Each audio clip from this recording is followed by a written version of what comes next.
Welcome back to Zero to Hero. Today we're taking a look at our first comprehensive match analysis of a Regulation I game, the double restricted format of Scarlet and Violet. The format is still pretty fresh with just 4 regionals so far in NA and EU, and all of these events have happened pretty closely back to back. The meta started out relatively developed as it's coming off of Regulation G, which was similar, allowing 1 restricted, but restricted pairings have a huge impact on the metagame. Today, we'll be analyzing a match from the Bologna Special, and we're moving straight into the final set of the event. Our competitors are Matteo Velata and Reuben Gianzini. Sorry if I mispronounced those, I don't speak Italian. Reuben is expected to win the tournament, as he's the reigning Bologna champion, having won the 2024 Bologna Special. Not only that, but he also has a number of other top placements, including a top 16 finish at Worlds 2024 and a few other top 32s. Matteo is our underdog, as his best result yet is a single top 32 at the Orlando 2024 regionals, but he does have a few other top 64 finishes as well. As usual, we will break down each of their teams, consider the matchup, then analyze each game of the set turn by turn. Before we get into it, make sure to subscribe if you haven't yet, and if you're interested in seeing more of this type of content, leave a comment of what matches you would like to see analyzed. First, we'll look at Matteo's team. But before we do, let's take a look at both of their teams side by side. Notice anything?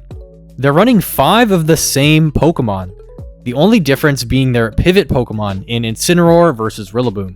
This may seem like a mirror match, and in many aspects it is, but despite the teams looking nearly identical, the ways each player built the Pokemon are different enough not only to make this an interesting match to analyze, but they're different enough to make the game plan of each player completely different, at least in this set. Unfortunately, I was unable to find exact EV spreads for either team this time around, but as we go through the games, we will see how some of the Pokemon have been trained differently. So, Matteo is running Calyrex Shadow, Zamazenta, Incineroar, Raging Bolt, Amoonguss, and Chien-Pao. As with any Regulation I team, the Restricteds are the star of the show, and define the pace for the whole team. Calyrex Shadow is up first with a standard moveset, running Nasty Plot with the Life Orb and Terra Dark. Zamazenta is also running an incredibly standard set, with Heavy Slam instead of Behemoth Bash and a Terra type of Dragon. Calyrex Shadow and Zamazenta is a very standard pairing for this format. In fact, it's often the most common at many events, and for good reason. Calyrex is the fastest restricted in the format, and it hits incredibly hard with its massive special attack stat and powerful signature spread move. However, its dual stabs in Ghost and Psychic make it incredibly difficult for Calyrex to break through normal and dark types. Zamazenta, on the other hand, deals huge single target damage to both normal and dark types with a super effective +1 defense body press.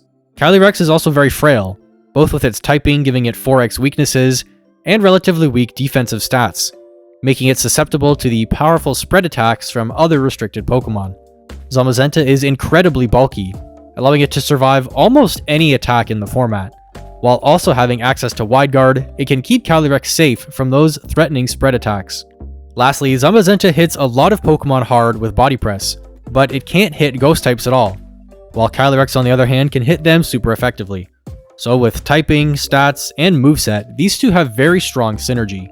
Since they're both very fast and threatening offensively, they tend to lend well to hyper offense teams, but also balanced teams, thanks to Zamazenta's insane bulk helping with positioning, and Calyrex often needing strong positioning to get its powerful attacks off.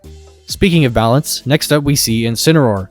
As mentioned, CSR Zama teams benefit immensely from a pivot Pokemon, as being able to bring Calyrex at the right time is crucial. Matteo's Incineroar is running Fake Out and Knockoff, which are standard, but it's also running Flare Blitz and U-Turn, which are quite uncommon in this format. The reason for foregoing Parting Shot is because it's holding an Assault Vest, preventing it from using any status moves. Lastly, it has a Terra type of Fairy, which is also uncommon for Incineroar. This is a pretty specialized Incineroar. Running Assault Vest allows it to tank hits from the strong restricted legendary Pokemon like Miraidon, Calyrex Shadow, Lunala, and Kyogre if Incineroar terastallizes. Seeing Assault Vest on Incineroar tends to come up more in restricted formats, compared to something like a Citrus Berry that it normally likes to run. The Assault Vest still gives increased bulk, similar to a Citrus Berry, but in a different way. The berry gives longevity throughout the game, with HP recovery happening after taking damage, allowing Incineroar to take hits heal up, and then take more. On the other hand, the Assault Vest allows it to survive a strong hit right away. As with the higher power level in this format, many attacks might pick up one-hit knockouts, and if you're taken out in one hit, you don't get the Citrus Berry recovery. But surviving an attack you otherwise wouldn't with an Assault Vest keeps your Pokemon alive. Next up is Raging Bolt, which is running Thunderbolt, Thunderclap, Dragon Pulse, and Protect. This is an offensive Raging Bolt, as it's holding the Magnet for a boost to its electric attacks, and Terra Electric to double down on electric damage. Running Dragon Pulse over Draco Meteor not only adds to the consistency by not missing, but also by not dropping its special attack in the process, meaning it doesn't need to switch out as often. Note here how Matteo chooses the more accurate option, rather than going for the riskier choice. This Pokemon gives a strong matchup into Pokemon it threatens and resists, like Kyogre and Miraidon. It can also benefit from opposing Sun with a Photosynthesis boost, while still getting to hold an item rather than the booster energy. However, it seems its main role is to act as a cleanup crew for the team, being able to come in the late game and use its boosted Thunderclap to pick up KOs, or secure damage on Pokemon it would otherwise move after. On the note of cleanup crews, Chien-Pao also finds a home on this team. It's a very common partner for Zamazenta, as its Sword of Ruin pushes Zamazenta's body press damage through the roof. Similar to Raging Bolt, it has a strong priority move in Sucker Punch that can pick up KOs on weakened targets and move first regardless of the opponent's speed. Having a Dark attack also significantly threatens opposing Shadow Riders. The rest of its moveset is rounded out by Ice Spinner, Protect, and Taunt. It also has Terra Ghost and a Focus Sash, all of which are pretty common for this Pokemon, except for Taunt. Running Taunt over another offensive move like Throat Chop or Sacred Sword does give up pressure into things like Calyrex Shadow Rider, Lunala, Incineroar, and Zamazenta. But Taunt gives this team a much better matchup into Trick Room and shuts down opposing support Pokemon. Due to Shadow Rider and Zamazenta being so fast, they often find themselves vulnerable to Trick Room teams, so choosing Taunt here was the right choice for Matteo. I would also like to note the choice of Ice Spinner over Icicle Crash. Again, Matteo choosing the more accurate but less powerful option. Lastly is Amoonguss, a tried and true VGC staple, running a standard set of Spore, Rage Powder, Pollen Puff, and Protect, with Terra Water and the Rocky Helmet held item. Amoonguss not only adds to the balance aspect of the team, being great at switching in and out to allow Calyrex Shadow to position properly, but it can also support the bulkier threats in Zamazenta and Raging Bolt, with Pollen Puffs for recovery. Not to mention Rage Powder Redirection to support the frailer threats in Shadow Rider and Chien-Pao. It also helps against opposing Trick Room, as it's slower than common Trick Room sweepers at the moment, so it can move before them and put them to sleep. So what's the game plan of the team? As with any Regulation I team, the team relies heavily on the use of its restricted Pokemon to do most of the work. This team aims to make the most out of the strong synergy between Calyrex and Zamazenta, to allow one or both of them to sweep. Since Calyrex really needs to be positioned perfectly to be able to do its job, the team also often uses its multiple defensive pieces in Zamazenta, Incineroar, and Amoonguss to help Calyrex find the board state it needs and keep it safe from threats. Chien-Pao and Raging Bolt bring strong priority damage to pick up KOs after the opponent has been softened up by Calyrex, or to chip them beforehand and allow Calyrex to sweep them later. Chien-Pao also enables an entire game mode when paired with Zamazenta, as well as being a significant piece against Trick Room, both with its priority attacks and Taunt, not to mention Ice Spinner to remove potential psychic terrain, while Raging Bolt also helps patch up matchups into other restricteds. So how does Reuben's team stack up being so similar? Rather than recap every one of his Pokemon and their movesets, we'll just consider the differences from Matteo's team. Reuben's Calyrex actually functions quite differently, despite having a lot in common. Psychic, Astral Barrage, and Protect are the same, but we see Encore over Nasty Plot, Focus Sash over Life Orb, and Terra Ghost over Terra Dark. This Calyrex is clearly doing less damage than Matteo's without the Life Orb, and it doesn't carry Nasty Plot to try and set up. But it can get an immediate damage boost from Terra Ghost if needed. Terra Ghost over Terra Dark completely throws any hope of terastallizing defensively, but since it has the Focus Sash, it really doesn't need a defensive Terra type. With this item, it will always be able to take a hit, even from super effective attacks. This frees up Reuben from needing to terastallize Calyrex frequently to keep it alive when facing down opposing Dark types, and he can spend his Terra elsewhere. Encore also gives this Calyrex significant disruption pressure, Thanks to its high speed, it can lock down opponents into bad situations. So Reuben seems less reliant on his Calyrex for damage than Matteo does. Zamazenta boasts the exact same set as Matteo's, except for its Terra type, being Water over Dragon. Dragon is by far the most common Terra type, so this changes Zamazenta's dynamic pretty significantly, as it completely swings many of its terastallized matchups. Terra Water gives it a better matchup than Dragon does into Pokemon like Kyogre, Koraidon, and Calyrex Ice Rider, while giving it a worse matchup into Miraidon, Raging Bolt, and Rillaboom.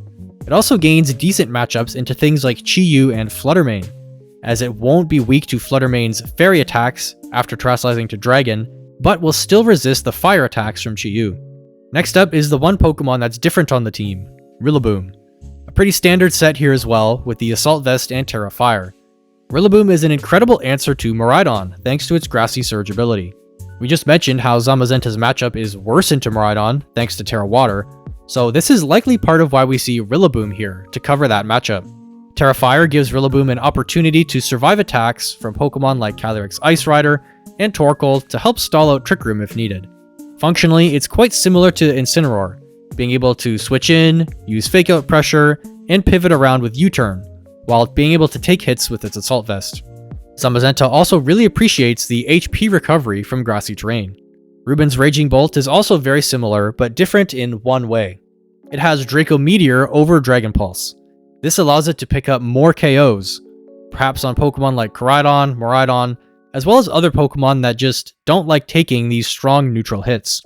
But it is less consistent as it drops its special attack, making it want to switch out after using it, and of course it can miss. Note here how, opposite to Matteo, Reuben chose the more risky but more powerful option on Raging Bolt. Reuben's Chien-Pao also has a number of differences. He chose Icicle Crash over Matteo's Ice Spinner, which does a bit more damage and avoids contact, which will allow him to dodge things like Rocky Helmet Chip. For a second time, we see Reuben take the riskier option, opposite to Matteo choosing the safer one. We also see Life Orb over Focus Sash and Terra Stellar over Terra Ghost. Terra Stellar with the Life Orb is a huge damage increase compared to a more standard Focus Sash set. Many players are likely not prepared for this increased damage from Chien-Pao here, but this does forego the option to gain a Fake Out and fighting immunity. We also see him identify that Trick Room is a problem for this archetype, and he still has Taunt on his Chien-Pao. Lastly, Amoonguss has two differences from Matteo's, being Terra Fairy over Terra Water, and Sludge Bomb over Pollen Puff. So how does Reuben's game plan differ? Well, to be honest, the game plan in most scenarios is pretty much the same. Use the defensive pieces to support Calyrex to sweep, while using its strong synergy with Zamazenta to take care of its bad matchups. This team plays a bit differently, as Reuben's Calyrex has an easier time positioning, thanks to its Focus Sash, and Chien-Pao and Zamazenta could be playing a bigger role on this team, thanks to the more offensive Chien-Pao. So with the teams being so similar, how does the matchup look? Although this may seem like a mirror match, thanks to the small differences, the main threats on each team are actually completely different. Let's look at the three differences that have the biggest impact: Incineroar versus Rillaboom, Zamazenta's Terra type, and the Calyrex sets. Reuben's Rillaboom is here to help with the Miraidon matchup, so with no Miraidon, Rillaboom provides little value here for Matteo. Incineroar, on the other hand, is able to deal with multiple of Reuben's Pokemon. It hits Amoonguss, Rillaboom, Chien-Pao, Calyrex Shadow, and Zamazenta super effectively. That's nearly his whole team. Not to mention, it resists most of the attacks coming from those Pokemon. Reuben really only has one good way to deal with Incineroar, and that's landing a Body Press from Zamazenta. If Reuben cannot remove that Incineroar, it will be able to wall his whole team. Despite this being a restricted format, this Incineroar is the most impactful Pokemon in this matchup. Matteo likely sees how valuable his Incineroar is here, and knows its main counter is Zamazenta. So Matteo will be looking to remove Reuben's Zamazenta, while Reuben is looking to use Zamazenta to remove Incineroar. Once these threats are out of the way for either player, both players can use the remaining pieces to clean up. But it will still be a close race, with both Calyrexes likely being the same speed. So what Pokemon are they likely to bring? They are both guaranteed to bring their two restricteds, as this is a given in most Reg I matches. Matteo is very likely to bring Incineroar as mentioned, and for his last Pokemon, Raging Bolt is his most likely bring. Raging Bolt can be used to clean up, and it can hit Reuben's Zamazenta neutrally with electric attacks, or even super effectively if it terrestrializes, aiding in Matteo's win con of removing the Zamazenta. Amoonguss could be brought, but it's pretty threatened by Calyrex, and a Life Orb Qianpao will likely pick up a one-shot with Icicle Crash. His Qianpao is also unlikely to be brought, as there's no Trick Room to taunt, and he's not relying on his Zamazenta as much in this matchup, so that Qianpao Zamazenta synergy is less important. Reuben is more likely to bring Qianpao, as he is relying on Zamazenta, so having that synergy is more important for his game plan. Simply bringing his Dark type can often be enough to force the Terra from Matteo's Calyrex. With Incineroar being the main problem Pokemon for Reuben, Raging Bolt is the only other Pokemon on his team that can hit it for at least neutral damage, so it should be a clear bring as well. Amoonguss again could be brought for the same reasons mentioned earlier, and Rillaboom is likely staying on the bench thanks to no Miraidon being in sight. With all that out of the way, let's jump into the set. Reuben leads Zamazenta and Calyrex, while Matteo leads Incineroar and Calyrex. This seems like a basic first turn, but with all our added context, we know what each player is trying to accomplish. First, there's an obvious issue.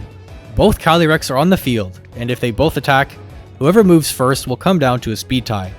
Neither player at this point in their tournament run wants to flip a coin in this final set of the tournament, so both of them opt to protect their Calyrex, to try and scout to see what the opponent will do. Incineroar is Matteo's most important piece, so he needs to keep it alive, at least until Zamazenta is gone. He could go for a fake out into Zamazenta and try and fire off an Astral Barrage, but if Reuben protects with both Pokemon to avoid the fake out, he will accomplish nothing and be left vulnerable next turn. He opts to switch Incineroar out to guarantee its safety for the endgame. The pressure fake out exerts, as mentioned, allows him to confidently swap out here. He switches into his own Zamazenta, hoping to use its Body Press to threaten Reuben's Zamazenta. Reuben, knowing a Body Press could remove Incineroar here and win the game on the spot, decides to make the safe play of also protecting Zamazenta. As if Matteo goes for a Fake Out and Astral Barrage, Zamazenta will take big damage and gain nothing. Looking at the turn, Incineroar switches out for Zamazenta, while Matteo's Calyrex protects first. Next, Reuben's Calyrex protects, then Reuben's Zamazenta attempts to protect but fails, meaning it can protect on turn 2.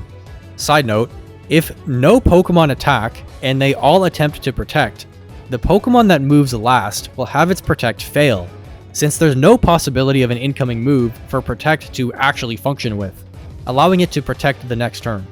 Now the board state looks the same, with both pairs of restricteds facing each other down, and the possibility of speed ties looms over the battlefield. We know Matteo needs to get damage onto Zamazenta, and he would like to remove Calyrex as well if possible. Since Calyrex just protected, he decides to hit it with both attacks, as it needs to take 2 hits anyways thanks to its Focus Sash. He locks in Heavy Slam and Astral Barrage. Although the threat of Wide Guard from Zamazenta makes using Astral Barrage from either player risky, if Zamazenta is using Wide Guard, it's not exerting any offensive pressure. So if the Astral Barrage is blocked, Reuben's Calyrex will still be eating the Heavy Slam. In the likely scenario that Reuben also goes for Astral Barrage, Matteo decides to commit his Terra Dark on his Calyrex to guarantee it will survive. Reuben could just make the exact same play, but he has a different plan, thanks to the differences in his team. Rather than go for Astral Barrage and risk a Wide Guard, he opts to attempt to Encore the opposing Calyrex.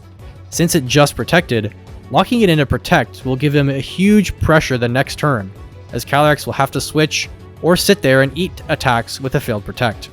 This might seem like Reuben is just risking the speed tie, but thanks to Calyrex's Focus Sash, whether he wins or loses the speed tie, he will be gaining momentum by encoring Calyrex. Even if Reuben loses the speed tie and encores Matteo's Calyrex into Astral Barrage, he can then safely Wide Guard next turn, knowing that the Calyrex will do no damage. Lastly, Reuben also knows that Zamazenta is his win con against Incineroar, so he terrestrializes it to water, removing the fighting weakness to a possible body press from Matteo. Calyrex terrestrializes to dark, while Zamazenta terras to water. Reuben's Calyrex wins the speed tie and locks Matteo's Calyrex into Protect with Encore. Matteo's newly encored Calyrex is forced to Protect, which fails. Matteo's Zamazenta moves next, landing Heavy Slam into Calyrex, dealing about 65%, and Reuben's Zamazenta moves last, landing its Body Press into Zamazenta, dealing just under 50%. We learned a couple important things from this turn. We now know for sure that these Calyrex are speed tied, as they've each moved first once. Matteo's Zamazenta moved first, which could still mean a speed tie, but due to it taking less than 50%, it's more likely Matteo's Zamazenta is faster and Reuben's is more trained in its defenses. Zamazenta taking less than 50% from an opposing max defense Zamazenta is very unusual. Matteo is now forced to switch Calyrex out as it's a sitting duck. But this is not the worst thing. Since Reuben's Zamazenta is now water type, Matteo chooses to bring in Raging Bolt, which can threaten a super effective Thunderbolt. He also opts again to go for Heavy Slam into Calyrex, which will remove it if it connects. He can take out Zamazenta next turn with Raging Bolt, or threaten Calyrex with a Thunderclap if it protects this turn. Reuben likely wants to go for Astral Barrage and start racking up damage. But there's a chance that Matteo stays in and protects with the Encored Calyrex to stall time, and use his likely faster Zamazenta to finish off Reuben's Calyrex. Since his Calyrex has no damage boosting item, an Astral Barrage into Zamazenta won't be enough to finish it off. Reuben decides to protect his Calyrex and deal some more damage with his Zamazenta with another body press into Matteo's Zamazenta. Matteo swaps out Calyrex for Raging Bolt, while Reuben's Calyrex protects. Matteo's Zamazenta again moves before Reuben's, and the Heavy Slam bounces off the protect. Reuben's Zamazenta goes for another body press, this time dealing enough to remove Matteo's Zamazenta. Matteo brings Calyrex back in afterwards. Since we've now seen Matteo's Zamazenta move before Reuben's twice, and with the damage rolls we saw, it's safe to assume that Matteo's is the faster one. We also know that it's a damage roll for Reuben's Zamazenta to 2-hit KO Matteo's. Matteo didn't bring in Incineroar, as Zamazenta is still threatening it on the field. By bringing in Calyrex next to Raging Bolt, he has the offensive advantage, with Thunderclap pressure on Calyrex, and an Astral Barrage that will deal big damage to whatever Reuben has on the field. It seems like an easy play for him. Although removing Calyrex would be nice, we know Matteo needs to remove Zamazenta to allow Incineroar to wall out Reuben. Rather than risk a Thunderclap into a possible switch, he goes for Thunderbolt into Zamazenta for a likely knockout. He still locks in Astral Barrage. This will finish off Calyrex if Matteo wins the speed tie, and it will guarantee Zamazenta goes down with this and a Thunderbolt. And it would rack up damage on anything that should switch in at either slot. Reuben sees the pressure that Calyrex is under and opts to switch it out for Amoonguss to avoid the Thunderclap. Rather than try and remove Calyrex with a body press or damage Raging Bolt, he respects the possibility of an Astral Barrage and Thunderclap into Zamazenta and protects it. Reuben swaps out Calyrex for Amoonguss and protects Zamazenta. Mateo's Astral Barrage still deals around 60% to Amoonguss. Raging Bolt goes for Thunderbolt, which bounces off Zamazenta's Protect. Despite Reuben's reposition, this is a very difficult board state for him. We again see one of the differences between the team's shine. Thanks to Mateo's Life Orb on Calyrex, Astral Barrage is a guaranteed 2-hit KO into Amoonguss. If this was a Focus Sash Calyrex like Reuben's, Amoonguss would be very likely to survive 2 Astral Barrages. Since Amoonguss just took such huge damage, it can't both redirect a Thunderbolt and survive another Astral Barrage. Zamazenta just protected, meaning it's gonna take big damage this turn. Reuben, knowing his Zamazenta's time in this battle is now limited, he decides to try and go out swinging and uses Body Press into the now Dark-type Calyrex, while he protects Amoonguss, hoping to use it to keep Calyrex safe from a Thunderclap later on. Matteo goes for the easy Astral Barrage and Thunderbolt into Zamazenta. Amoonguss protects, while Calyrex lands its Astral Barrage into Zamazenta, dealing about 40%. Zamazenta cleanly KOs Calyrex with Body Press, but falls to the incoming Thunderbolt. Matteo brings in his last Pokemon Incineroar, which he has preserved at full HP, while Reuben brings in Qianpao, which gets its attack lowered by Intimidate. Although on the surface, it looks like Reuben is in the lead, having a Pokemon advantage. Matteo actually, however, has the game in his grasp. He has accomplished his game plan of removing Zamazenta while having Incineroar stay healthy. Since Reuben brought Amoonguss over Raging Bolt, he simply doesn't have any way to deal real damage onto Incineroar. Thanks to the Intimidate, Qianpao's damage is also significantly hampered, allowing Raging Bolt to firmly survive an Icicle Crash. Although it will survive, it is best to protect it this turn, as taking an Icicle Crash will leave it in range of another. Matteo does have one crucial decision to make on this turn. What does he do with Incineroar? Does he Flare Blitz Amoonguss or Qianpao? Qianpao could protect, but it's likely going for Raging Bolt, and literally does not threaten Incineroar at all, having only Ice and Dark attacks, both of which Incineroar resists. Amoonguss, on the other hand, if left unattended, could get off a Spore on Incineroar, potentially allowing Calyrex to pile in with Astral Barrages. He opts to Flare Blitz the Amoonguss, which will easily pick up the KO if it stays in, and it will KO the weakened Calyrex should it switch in. Amoonguss also just protected, so it can't reliably do so this turn. Reuben likely attempts a Spore into Incineroar, while locking in Icicle Crash into Raging Bolt. Raging Bolt protects, blocking the incoming Icicle Crash, while Incineroar moves next and finishes off Amoonguss with a Flare Blitz. It does take some recoil and chip from the Rocky Helmet, but it remains at about 68%. Reuben brings in Calyrex for the fallen Amoonguss.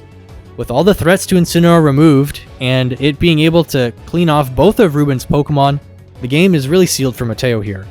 Raging Bolt also threatens both targets with a Thunderclap. Matteo goes for a Flare Blitz into Qianpao, which will pick up a KO, and a Thunderclap into Calyrex, which will also pick up a KO. Reuben does his best to play around the Thunderclap by going for Encore, while going for Icicle Crash into Incineroar. Raging Bolt's Thunderclap fails as Calyrex Encores it. Qianpao lands its Icicle Crash, dealing only 23%. Incineroar dodges the possible flinch, and finishes off Qianpao with a Flare Blitz, leaving itself at 21%. Although Incineroar is now in range of an Astral Barrage, thanks to all that recoil, the game is over. If Reuben attacks to finish off Incineroar, Thunderclap will move first and remove Calyrex, while if Calyrex tries to Encore, it won't attack and Flare Blitz will finish it off. We see Reuben forfeit to end Game 1. So what did we learn from Game 1? Although on paper the matchup looks riddled with speed ties, Matteo's Zamazenta is almost certainly faster than Reuben's, as we saw it move first twice, and anticipate Reuben's is trained to be more bulky thanks to the damage rolls we saw. We do know that the Calyrexes are speed tied, but the speed ties that happened didn't really impact the outcome of the match too much. Let's consider how their game plans played out. Matteo was able to successfully remove Zamazenta by pressuring it to terastalize with his faster body press, and then was able to capitalize on the terastalization with Raging Bolt in the back. Note what resources went into removing Zamazenta. Both Matteo's Zamazenta and Calyrex were fainted by the time Reuben's Zamazenta went down, and Matteo was even down a whole Pokemon after. This is a prime example of how important following your game plan is, and how much is worth sacrificing to achieve it. As with all those resources spent, he was still able to win the game with his win con Incineroar. That's why a win con is a win con. It's what wins you the game. Reuben was unable to take out Incineroar. You may have noticed that he didn't get in a single point of damage with his Calyrex, a huge resource that really went to waste. Perhaps if he went for Astral Barrage over the early Encores, he could have gained some more momentum. Keeping his Zamazenta alive with Terra Water in this matchup is also a tricky situation, as he needs it to survive against the faster Zamazenta, but it leaves him vulnerable to Raging Bolt. So what can Reuben do to adjust? The best thing he can do is add pressure to remove Incineroar. We mentioned Raging Bolt would be a good bring for him, as it can pressure big neutral damage, giving him a second out as a way to remove Incineroar. Amoonguss also did almost nothing in this match, since it goes down in 2 hits to a Life Orb Calyrex. So if he brings Raging Bolt over Amoonguss, and can position that and Zamazenta to take out Incineroar, he has a shot at bringing this set to a Game 3. Matteo doesn't need to adjust much, perhaps leaving Incineroar in the back rather than leading it, to avoid needing a risky reposition early on. Let's move into Game 2. We see the small adjustment from Matteo as both players lead their restricted Pokemon in Calyrex and Zamazenta. Although again, this seems like a coin flip turn, the difference in Terra types, items, and Zamazenta's EVs all make a huge difference. It's almost the same turn as turn 2 from Game 1. Matteo is still almost forced to terastalize his Calyrex, or risk losing it to an Astral Barrage. He also opts to target Reuben's Zamazenta this time rather than Calyrex, so he goes for it with a body press. Reuben makes a bit of a read here that Matteo will again terastalize Calyrex, and locks body press into it. This may seem like a bit of an insane read with high risk, as if he doesn't Terra, body press will do nothing. But the sheer pressure exerted onto Matteo's Calyrex by seeing an opposing 4x weakness is simply too high, and the terastalization is all but forced. Matteo also has little incentive to terastalize any of his other Pokemon in this matchup. Reuben remembers that Matteo tried to remove his Calyrex early last game with Heavy Slam, so he decides to forego any speed ties and protects his Calyrex. He also has little incentive to terastalize his other Pokemon, and knows that he needs Zamazenta to help him deal with Incineroar, So again, he terrestrialized Zamazenta to water to survive even a double up, body press, and Astral Barrage. Matteo's Calyrex terrestrializes to dark, as Reuben's Zamazenta again terras into water. Then Reuben's Calyrex protects, while Matteo's lands an Astral Barrage into Zamazenta, dealing around 40%, as body press also hits it for another 30%, leaving it at around 30. Reuben's Zamazenta cleanly KOs the now Dark-type Calyrex with a super effective body press, while Matteo brings in Raging Bolt. Although this seems like a huge advantage for Reuben, having taken down one of Matteo's restricted Pokemon, Calyrex was not Matteo's win con, and losing it, even to deal that 40% to his biggest threat, Reuben's Zamazenta, is a price worth paying. Raging Bolt here again exerts immense pressure to the Terra Water Zamazenta. Now a Thunderclap will easily secure a KO. The chances that Reuben protects his Zamazenta here are pretty decent, so going for Thunderclap is still a bit risky. Matteo opts to use Thunderbolt into Calyrex, perhaps expecting the protect. But either way, this Thunderbolt will bring Calyrex into Thunderclap range as well. He locks in Body Press into the opposing Zamazenta, knowing that his Zamazenta is faster. This also means he's targeting both of the opponent's Pokemon, so if a Protect does come out, he'll still be getting damage on the board. Since Body Press did 30% to the opposing Zamazenta, and it has around 30% left, this might be enough to pick up the KO. Reuben decides not to protect Zamazenta and goes for a Body Press into Matteo's Zamazenta, which we saw previously had a decent chance to 2-hit KO. Paired with an Astral Barrage this turn, this could secure huge damage for Reuben. However, he decides to Encore Matteo's Zamazenta. This seems like a misplay since it doesn't gain much ground at this point, and the most likely reason I could think he had to go for this was perhaps expecting Zamazenta to target his Calyrex with a Heavy Slam, and encoring it in this situation would make it lose its turn.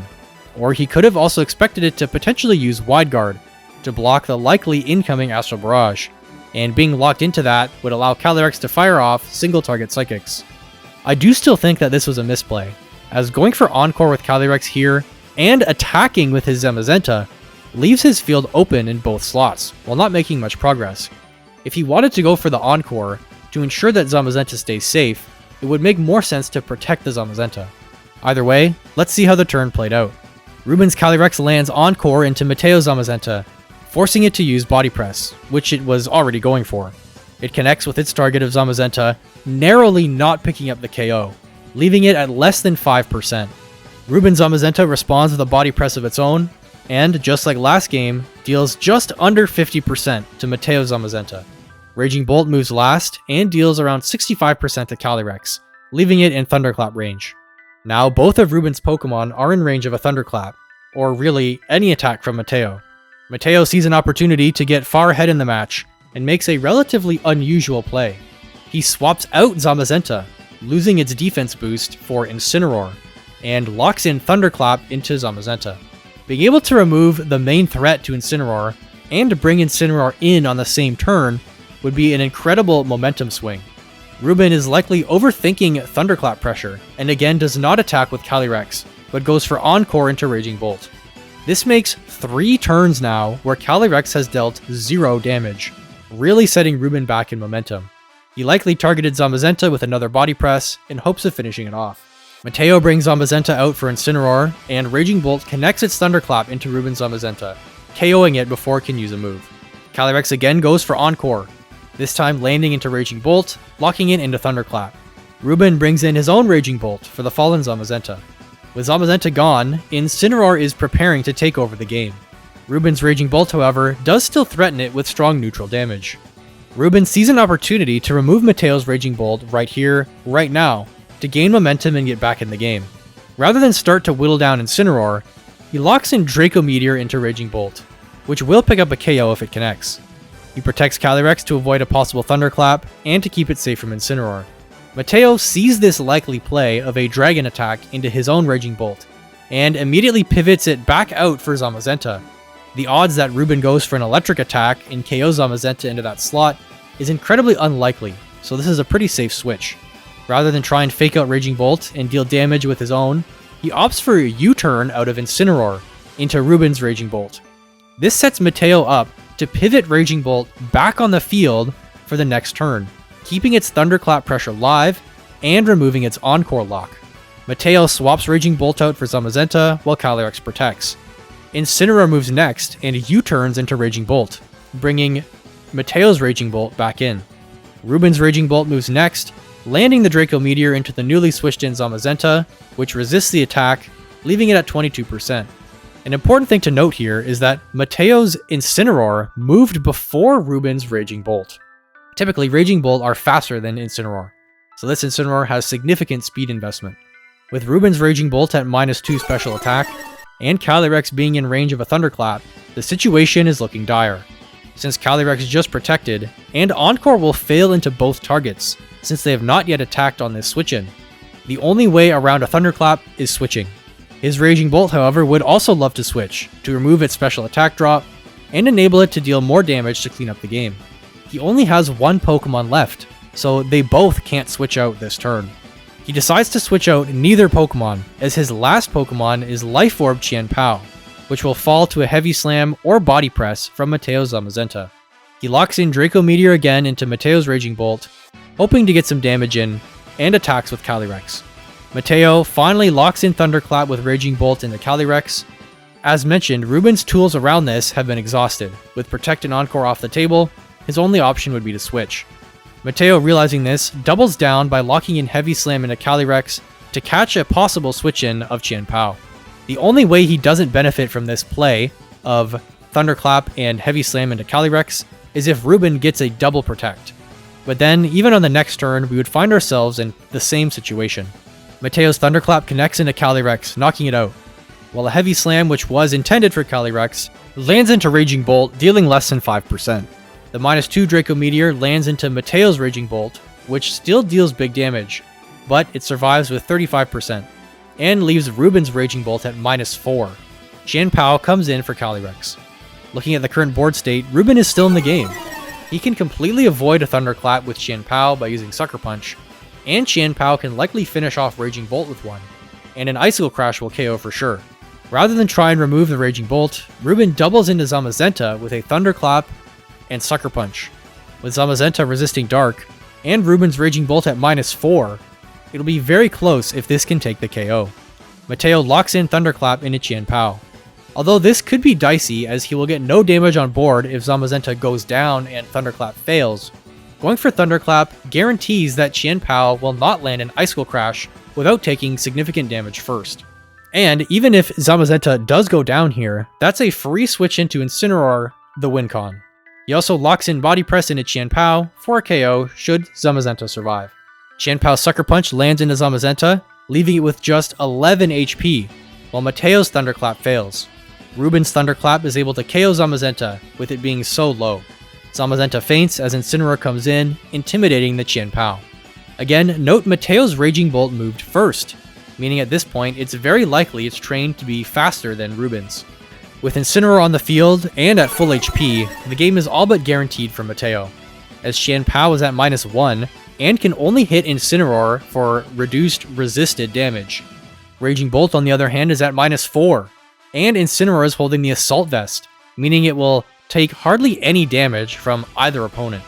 He uses Fake Out Pressure by targeting Qianpao with it, which can still threaten his Raging Bolt with an Icicle Crash. He also locks in Dragon Pulse into Reuben's Raging Bolt, with the knowledge that his Raging Bolt is likely faster. He is at little to no risk from a Draco Meteor KOing. Reuben likely goes for a Draco Meteor into Matteo's Raging Bolt, and Icicle Crash in hopes of KOing it. He does not try to protect to avoid a Fake Out, as even if he predicts right, or stalls it out with 2 protects, Incineroar will be able to KO the Qianpao next turn, while Matteo's Raging Bolt protects. In an endgame with Incineroar and Reuben's Raging Bolt, Incineroar will be able to take it, barring multiple critical hits, thanks to all the special attack drops. Fake Out connects into Qianpao, and Dragon Pulse KOs Reuben's Raging Bolt. Being a 2v1 and no real way to deal with Incineroar, Reuben forfeits, leaving Matteo as the Bologna 2025 regional champion. So what did we learn from Game 2 and the set as a whole? We learned some more info about how these trainers EV'd their Pokemon. Both Matteo's Raging Bolt and Zamazenta were faster than Reuben's. Not to mention his Incineroar was faster than Reuben's Raging Bolt as well. He put a much higher emphasis on speed, which clearly paid off and was an important part of what allowed him to win this set. Speed matters a lot, especially in a mirror match like this. From Reuben's side, we did see him make some good adjustments, as he brought Raging Bolt over Amoonguss, and made the same good plays he needed to make in Game 1, using Terrestrialization on his Zamazenta for example. But where we did see him crumble was with his Calyrex. Going for Encore after Encore, trying to overpredict a Thunderclap or Wide Guard. All set, his Calyrex did not deal a single point of damage. Being unable to use one of your most important pieces for what it was built to do is really what lost him this set. If you replaced every use of Encore with an Astral Barrage, he missed out on 5 Astral Barrages. That amount of damage is more than enough to KO even an Assault Vest Incineroar, not to mention the damage building up on the other Pokemon on the field. So with Matteo's team building emphasis on speed control and consistency is a big part of what allowed him to win this match. Also, he didn't overpredict like Reuben perhaps did, using Encore so often, but often went for more straightforward plays. Many players are quick to assume that mirror matches are boring and don't have much skill involved, assuming that things just come down to damage rolls or 50-50s. So hopefully after being able to analyze a match like this, you can see that in these scenarios where it isn't an exact mirror match, there actually is quite a bit of a thought process that goes on for both players. I'd like to give a huge thanks to all the patrons for supporting the channel, and thanks to you for watching.